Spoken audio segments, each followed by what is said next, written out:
Fue un día ayer de, digamos, de una presencia importante de la CGT en la calle. ¿Por qué digo importante? Porque hace 4 años que la CGT no estaba en la calle. No había marchas, no había paros. Bueno, en estos 15 días de Milei se hicieron una movilización. Una movilización, yo te diría que bastante chica. Esto pasó.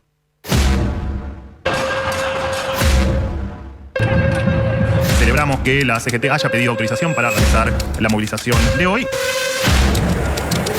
Ojalá que la justicia de una vez por todas haga justicia, ¿no? Y voltee este DNU. Y por supuesto que la gente volvió a lo que decía, un colectivo atropelló a un policía de la ciudad que estaba trabajando.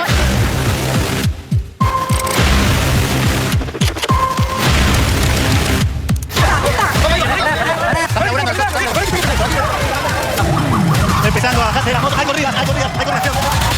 ¿Pero por qué le pegas a mí? Hay mucha policía para un solo detenido, ¿es cierto?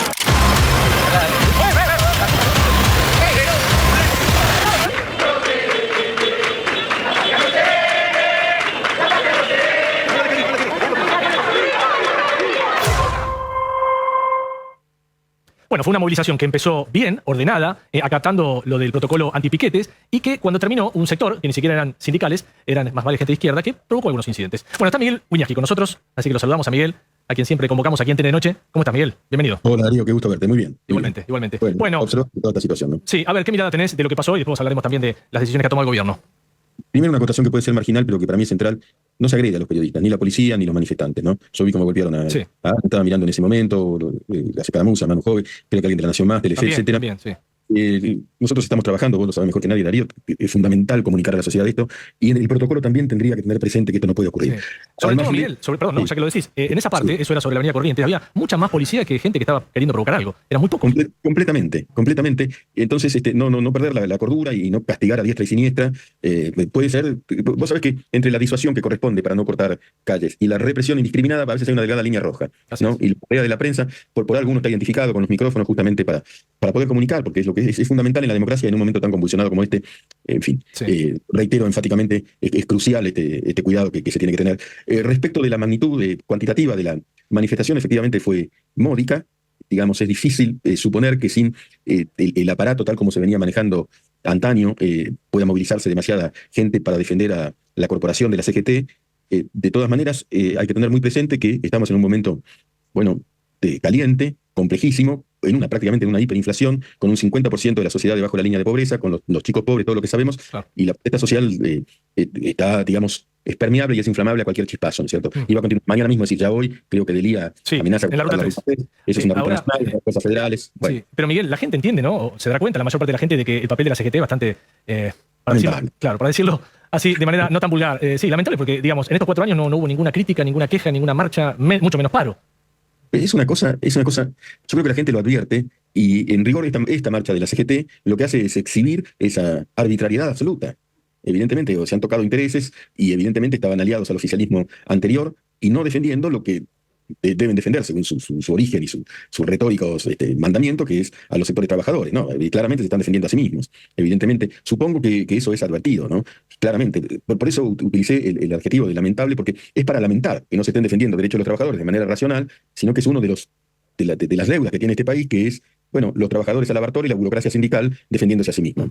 También es muy curioso, y yo decía recién que es para marcarlo positivamente, que en estos 15 días ya, hoy los gremios, hoy acataron un protocolo antipiquete y uno decía, va a haber resistencia, yo suponía, sospechaba que no lo iban a cumplir. Y bueno, los piqueteros primero, hoy los gremios se portaron muy bien, y en estos 15 días como que se produce ese cambio que, bueno, que la gente venía reclamando, porque el año pasado hubo 8.000 piquetes, 8.000 en todo el país.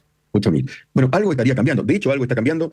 Yo, digamos, el concepto de bilardismo que postula Milei, lo asumo, digo, para juzgarlo vamos a esperar a ver un tiempo razonable, vamos a ver los resultados dándole tiempo. A los 15 días, ya 3 marchas, es cierto que adecuándose a una mutación que se estaría dando, por una parte, y por otra parte frente a un cambio muy, muy profundo en el orden legislativo y respecto de la economía en general, que es esta desregulación masiva que se pretende. Bueno, allí hay que ver los resultados, ¿no es cierto? Pero evidentemente yo no tengo recuerdo, Darío, y no sé, vos, por ahí andamos, ¿no? En experiencia periodística, profesional y cívica, de una mutación tan profunda, por lo menos en la intención, ¿no? Sí. En la legislación, lo que hoy este proyecto ómnibus que hoy fue al Congreso, el megadecreto, todas las discusiones, las polémicas, son razonables. Este camino fácil no va a ser difícil.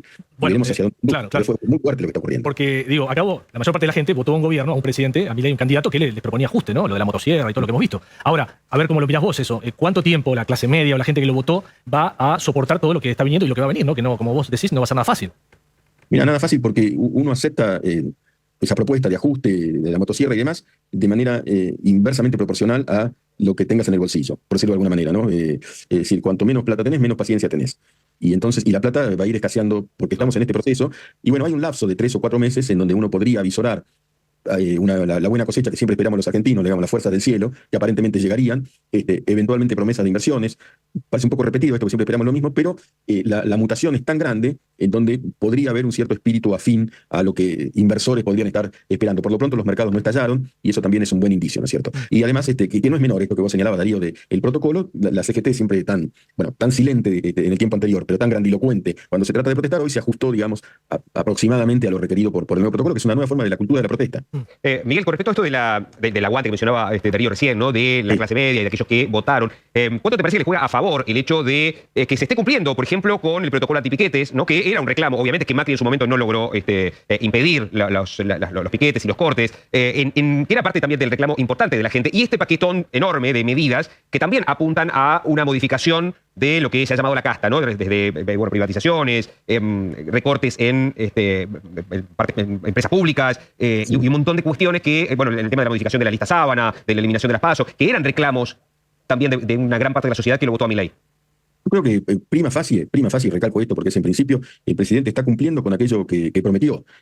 Algunos creen que no está siendo, digamos, castigada, si es que este es el término, la casta, como debiera ser, pero si uno lee, uno va leyendo, porque son centenares, casi miles de páginas con todos estos proyectos y el DN Mega, DNU, etcétera, uno observa que se tocan intereses que afectan a corporaciones, digamos, que en contubernio con el estadocentrismo argentino, en una coproducción, estaban siendo beneficiadas injustamente y en contra de la sociedad. Parecería que se va en ese sentido, en líneas generales, ¿no? Con algunas excepciones, algunos tópicos inquietantes, para los inquilinos también, de pronto para los propietarios, veremos qué ocurre, las obras sociales, etcétera, pero ahí se toca, por ejemplo, para tomar este punto, los intereses sindicales con las obras sociales se tocan de lleno, y la gente con esta corporación sindical estamos, digamos, agotados, ¿no es cierto? Porque las cosas no funcionan bien y son muy redituables para esta burocracia sindical tan añeja que se tiene. Por otra parte, yo entiendo y aprecio a muchísimos de varios de los constitucionalistas que se manifestaron respecto del megadecreto.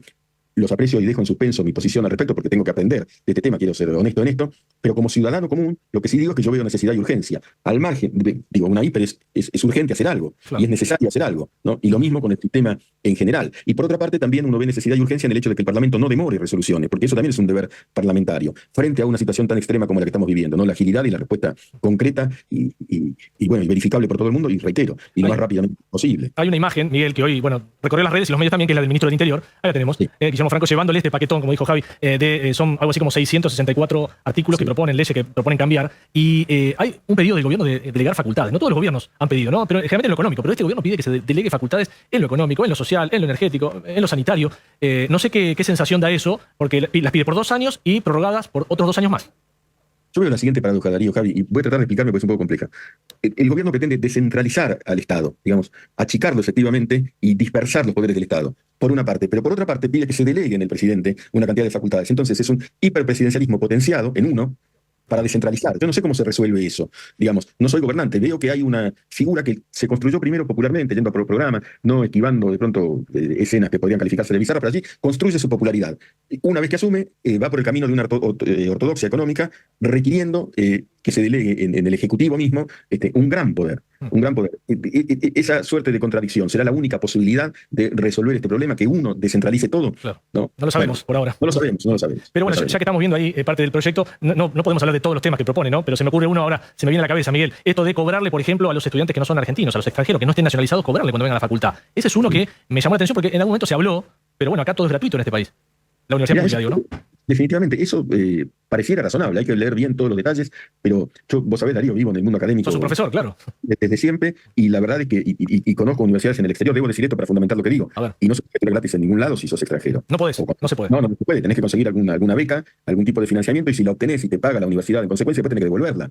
De manera que ese es un punto que no creo que genere mayor resistencia, puesto que tiene un costo definitivamente, y un costo que pagan en general quienes no van a la universidad. Claro. Es decir, la mayor parte de los que tributan para que la universidad se sostenga, y es correcto, porque es la gran universidad pública de la historia académica argentina, bueno, si sostiene nada más a los que vienen de afuera, es un costo extra que uno no entiende muy bien por qué se paga. Después hay medidas de la vida cotidiana, según ley prima facie, uno podría divorciarse sin ir a un juez, según un acuerdo. Sí. El divorcio express.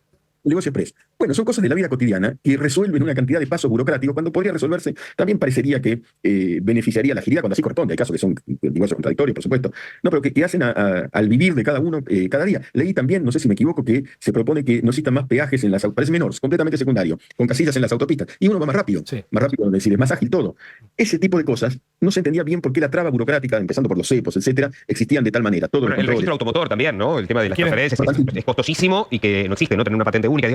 Creo que a eso iba yo cuando decía que hay mucha gente que ve en esto como algo de decir, che, bueno, están haciendo cosas, o por lo menos están proponiendo cosas que efectivamente tienen que ver con sacar algo que era un curro, vaya a saber para quién, por ejemplo, el tema del registro automotor con todo lo que se pagaba, que no sabíamos muy bien hacia dónde iba tampoco, y que es parte de la casta. Por lo menos está la propuesta, ¿no? Es decir, queremos hacer. Ese es un punto del registro automotor que mencionás ahora, que es fundamental. Yo he visto políticos, digamos, casta, pero dar un brazo por tener un registro automotor. Pelearla y hacer lobby todo el tiempo. ¿Qué pasa ahí? ¿No? ¿Qué pasaba ahí? Y bueno, uno ve con buenos ojos, en principio, después de los análisis que habrá que hacer, que ese tipo de cosas se vayan licuando, porque la segregación de burocracia está muy vinculada al autoritarismo. Los regímenes autoritarios, históricamente, lo que hacen es segregar burocracia, desde los cepos hasta los registros automotores, hasta las dificultades. El autoritarismo decrece en la medida en que la burocracia se atenúe. Si eso se logra, parecería que no es de necesidad de urgencia. Sin embargo, es urgente que tu día a día se vaya resolviendo, que puedas circular más ágilmente, que puedas, si querés, divorciarte más ágilmente, sacar el registro de tu automóvil, o todo el tramiterío que había que hacer, que es complicadísimo, y todos conocemos las trabas que padecemos para... Bueno, la importación, por ejemplo, no podías traerte un libro de afuera, se había vuelto... Ahora se va a poder traer todo lo que venga con vos encima sin impuestos. Libremente. Libre.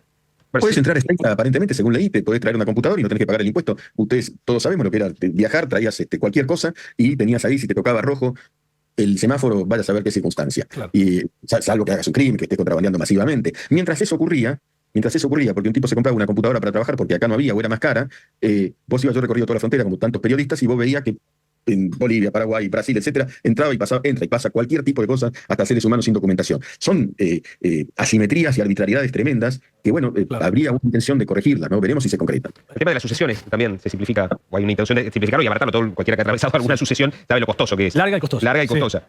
Larga y costosa, después de un deceso, tenías un trámite terrible, y si tenías una propiedad prácticamente la perdías, porque hablando mal y pronto y grosso modo, por ese trámite, a la vez en un sentido incomprensible, porque alguien se llevaba ese rédito, y no los correspondientes, o parte de ese rédito, y no los correspondientes herederos, no en tiempo y forma, por ejemplo. Bueno, ese mega estado, que se habla de mega decreto, pero también un mega estado Sí. que ponía barreras, y que no funcionaba. Yo decía, bueno, más o menos funcionaba, pero no funcionaba. Un tema sensible para todos, que es la inseguridad, ¿no? Estamos Sí. en tiempos de inseguridad, muy triste. Y ahora propone en esta ley ómnibus, se habla de ampliar la legítima defensa, ¿no? Veníamos ahí justo lo dice el GRAF, hasta ahora hemos visto el garantismo, ¿no? En su máxima expresión, y ahora es como que se quiere lo contrario. Veremos qué significa ese título, ¿no? Ampliar la legítima defensa, habrá que discutir mucho, pero en principio es como que se pone más del lado de las víctimas. A ver, efectivamente, Darío, habrá que discutir mucho, pero por ejemplo el caso Chocobar, que a mi juicio era aberrante que una persona que está defendiendo la vida de alguien que está siendo acuchillada. Policía, sí. Policía. Padezca el tormento que pasó Chocobar cuando vino a quien le salvó la vida a defenderlo, etcétera. Sí. Eso era, por decirlo de alguna manera, también una suerte de locura, de forma tal que los derechos de las víctimas requieren ser defendidos. Fundamentalmente esto, el garantismo, fue uno de los infiernos, digamos. Recordemos la pandemia, recordemos los violadores liberados, recordemos este tipo de cosas, en función de una ideología que no tiene sustento en ningún lugar, salvo en un manicomio social, ¿no? La víctima tiene el derecho a conservar su vida y a conservar sus bienes. Cuidado con los debidos recaudos y con la prudencia necesaria, porque tampoco se trata de volver a una ley de la jungla inversa. Claro. Bueno, nosotros vivimos los 90, Miguel. Yo recién empezaba en la profesión, pero vi las privatizaciones, ¿no? Y después esas privatizaciones fueron, en muchos casos, estatizaciones. Y ahora, en este paquete de leyes, se habla de 41 empresas del Estado que se va a intentar privatizar. Importante, ¿no? Aerolíneas, Austral, AISA, los trenes, y otras que, los medios públicos, y otras que por ahí ni conocemos. Nos estamos enterando ahora que existen. Efectivamente. En los 90 el problema que hubo con eso fue la gran corrupción que también conocimos, Darío, en privatizaciones. Si eso no ocurre y uno deja de gastar o se deja de ir el dinero, uno no sabe hacia dónde. Hay que decirlo. La TV pública, yo no me refiero a la gente que trabaja allí, periodistas que uno conoce, etcétera, pero me refiero al organismo como tal, operado simplemente para propagandizar y pagado por todo el mundo. Bueno, algo había que hacer con eso, algo hay que hacer con eso, para citar ese ejemplo. ¿Alguien la tantos querrá comprar, por ejemplo, en los medios públicos? ¿Te parece, Miguel? La verdad es que no lo sé, porque ignoro las cuentas, entiendo que es todo deficitario, que haya habido de todo y que hay que hacer una auditoría muy profunda. Tal como están, lo mismo la agencia Telam y demás, si no se ayornan, digamos, no tienen que ver con este nuevo mundo tecnocomunicacional que avanza cada día más, entonces debe ser, digamos, ayornado. La Argentina requiere de un espíritu de innovación, Claro. que uno lo ve en el exterior. Mira, Darío y Javi, les cuento una anécdota. Tengo un amigo en Estados Unidos que me dice, che, mi hijo lo contrató Tesla. Tesla. Pero, ¿cómo le digo? Tesla, ¿no? El auto Sí, Elon Musk. eléctrico. Claro, digo, pero discúlpame, tu hijo no había estudiado antropología, filosofía, algo así. Sí, me dice. ¿Y por qué lo contrató Tesla? Porque sabes cómo aplicás, me dijo. Te metes en la página, te hacen un test de inteligencia. Al pibe le dio 120 de inteligencia, contratan inteligencia. Y entonces el tipo va a tener la suficiente inteligencia para adaptarse, para innovar, para ser creativo. La Argentina tiene que potenciar este tipo de cosas. Impresionante ejemplo. Impresionante. Sí. Claro, contratar inteligencia. Entonces, al contrario de eso, si vos tenés unos tipos de las corporaciones sindicales que atrasan 50 años, que no le escuchás una sola frase inteligente, que no hay una sola excusa para explicar por qué manifestaron hoy y no durante los últimos 4 años, eso es la antiinteligencia, eso es la ignorancia, y con poder y con dinero. Ahí hay una causa de atraso fundamental. Para salir del atraso hace falta efectivamente pensar en cómo innovar, ¿no? Claro. Y crear un clima de innovación. Y los jubilados, yo te voy llevando, Miguel, en los temas que recuerdo que son muy impactantes, no hemos leído todo, pero los jubilados. Ahora, se termina con este régimen para calcular sus salarios y el gobierno dice que arbitrariamente va a aumentarles hasta que haya otra nueva ley de movilidad. Los jubilados, bueno, le han pasado horrible en estos últimos tiempos, pero ahora viene una situación subjetiva, ¿no? Porque el presidente va a decir, bueno, o el ministro de Economía, hay que aumentarle tanto y por ahora no va a haber una ley.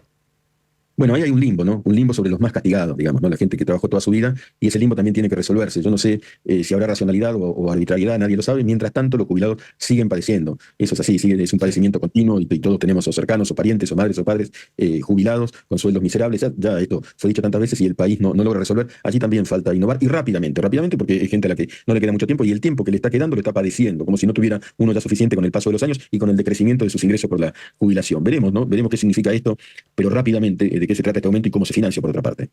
Estamos charlando con Miguel Wiñaski, es siempre un placer recibir a Miguel. No sé si te quedó algo, Miguel, yo te seguiría preguntando, pero es tan amplio lo que hoy ha mandado el gobierno al Congreso, tan amplio. Veremos si tenemos sesiones extraordinarias con esto. Primero va a pasar por varias comisiones, recién lo decía Gonzalo.